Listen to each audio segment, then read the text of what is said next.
یہ جو میں کہتا ہوں کہ جہانگیر کا ایک بہت بڑا غلط قدم تھا کہ جس میں اس نے ایک مذہبی رہنما کو، ایک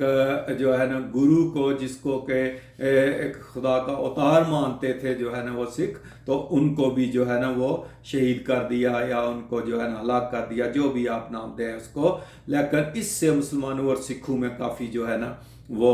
نفرت پھیلنا شروع ہو گئی تھی۔ تو یہ واقعہ جب ہوا تو اس کے بعد پھر جہانگیر جو ہے نا اس نے ادھر قزلباشیوں نے بھی جو ہے نا وہ بغاوت کر دی ہوئی تھی قندھار میں، ادھر بھی جو ہے نا وہ جہانگیر جا رہا تھا، تو پھر راستے میں خیر ان کو پتہ چلا کہ وہ واپس چلے گئے، تو پھر واپس آ گیا تھا۔ شیخو جو ہے نا، شیخو پورا شیخو کے نام سلیم کے نام پر تھا، یہاں اس نے ایک ہرن میرار بھی بنایا تھا، وہ اس کا ایک ہرن تھا جو ہے نا وہ بڑا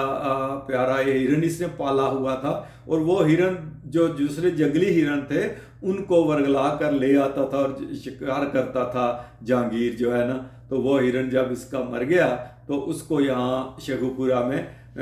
دفن کر کے اس نے یہاں مینار بنا دیا تھا، ہرن مینار۔ تو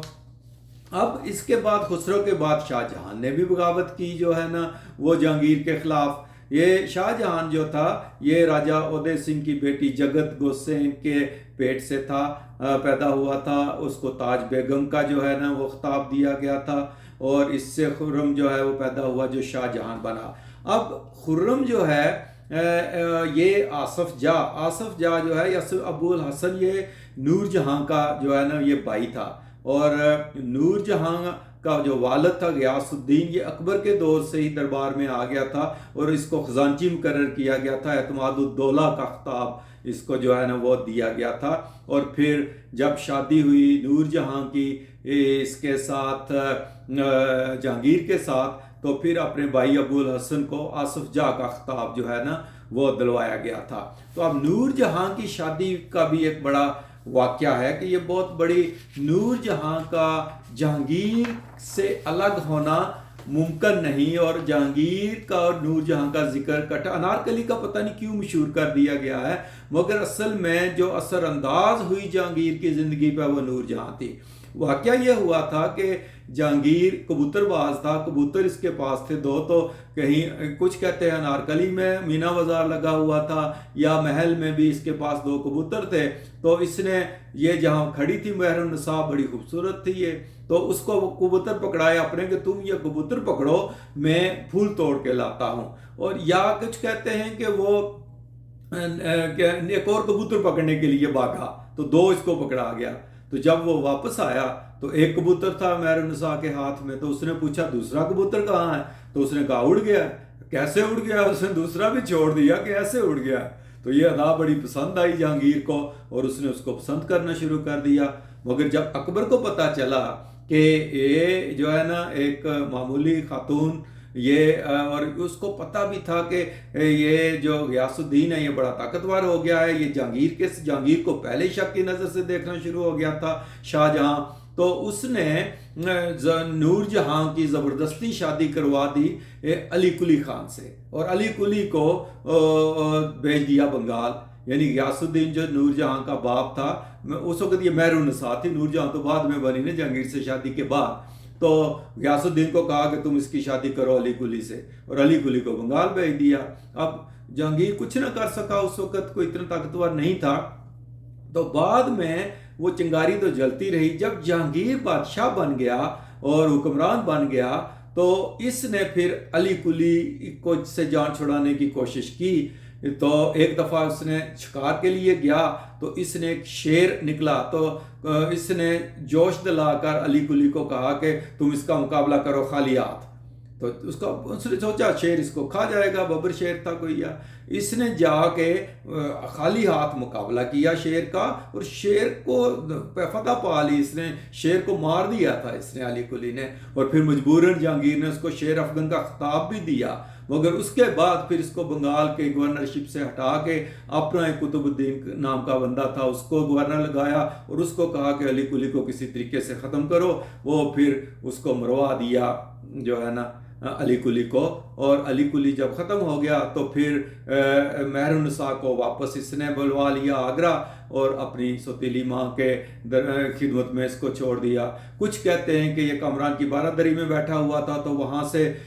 گزر ہوا جو ہے نا مہر النساء کا، تو اس کو پتہ چلا کہ یہ پردے میں کون خاتون جا رہی ہے، پتہ چلا یہ علی کلی کی بیگم ہے، تو وہاں اس کی وہ دوبارہ آگ بھڑک اٹھی، تو اس نے یہ سارا کچھ کروایا۔ بہرحال جو بھی ہوا وہ دربار میں آ گئی۔ اس نے پیغام بھیجا اس کو مہر النساء کو شادی کا، مگر وہ کہتے ہیں 3-4 سال نہیں مانی، مگر یہ اچھا کہ اس نے زبردستی نہیں کی، بعد میں اس کو اپنی سوتیلی ماں کے ذریعہ اس کو کنونس کیا، اور پھر شادی ہو گئی مہر النساء کے ساتھ جہانگیر کی آخرکار، اور اس کو پہلے نور محل کا خطاب دیا گیا، پھر نور جہاں کا خطاب دیا گیا۔ اب یہ بڑی طاقتور ملکہ بن کر جو ہے نا وہ ابھری، اور وہ جو ہے نا وہ بڑی اثر انداز ہوئی جو ہے نا وہ جہانگیر کی زندگی کے اوپر۔ اور کہتے ہیں کہ جب جہانگیر نے سکوں کے اوپر بھی اس کے نام لکھوا دیے تھے، اور پھر جب جہانگیر دربار لگاتا تھا تو یہ پیچھے بیٹھتی تھی پردے کے پیچھے، اور اگر جہانگیر کوئی فیصلہ کرتا جو اس کو ناپسند ہوتا تو وہ پیچھے سے اس کا کندھا پکڑ کے ایسے تو دبا دیتی تھی، تو جہانگیر کو پتہ چل جاتا تھا یہ فیصلہ بدلوانا چاہتی ہے، تو وہ بدل دیتا تھا۔ ویسے وہ کہتے ہیں کہ یہ شیعہ تھی جو ہے نا نور جہاں، کیونکہ یہ آئے ایران سے تھے ادھر سے، تو اس نے ایک دفعہ جو ہے نا وہ کہا اس کو جہانگیر کو کہ تم بھی اگر شیعہ ہو جاؤ، تو اس نے کہا مجھے کنونس کرو تو میں ہو جاؤں گا۔ تو اس نے پھر ایران سے ایک مبلغ بلائے جو شیعہ تھے، اور وہاں دربار میں جہانگیر نے بھی بلائے جو ہے نا وہ کچھ اپنے جو ہے نا مبلغ، تو بحث مباحثہ ہوا، تو وہاں بیٹھے ہوئے کہتے ہیں کہ اس نے جو ایران سے آیا تھا بندہ، اس نے حضرت سلیم چشتی کی شان میں کوئی گستاخی کر دی، تو جہانگیر کو بہت غصہ آیا، کیونکہ جہانگیر انہی کی دعا سے تو پیدا ہوا تھا۔ اب جہانگیر نے کہا کہ اس جو ہے نا گستاخ کی زبان گدی سے کھینچ لی جائے اور اس کو قتل کر دیا جائے، تو اس نے نور جہاں نے پیچھے سے دبایا اس کا کندھا زور سے، تو جہانگیر کہتے ہیں افیم کھاتا تھا یا شراب پیتا تھا، مست تو تھا اس میں، لیکن اس نے مڑ کے نور جہاں کی طرف دیکھا اور کہا کہ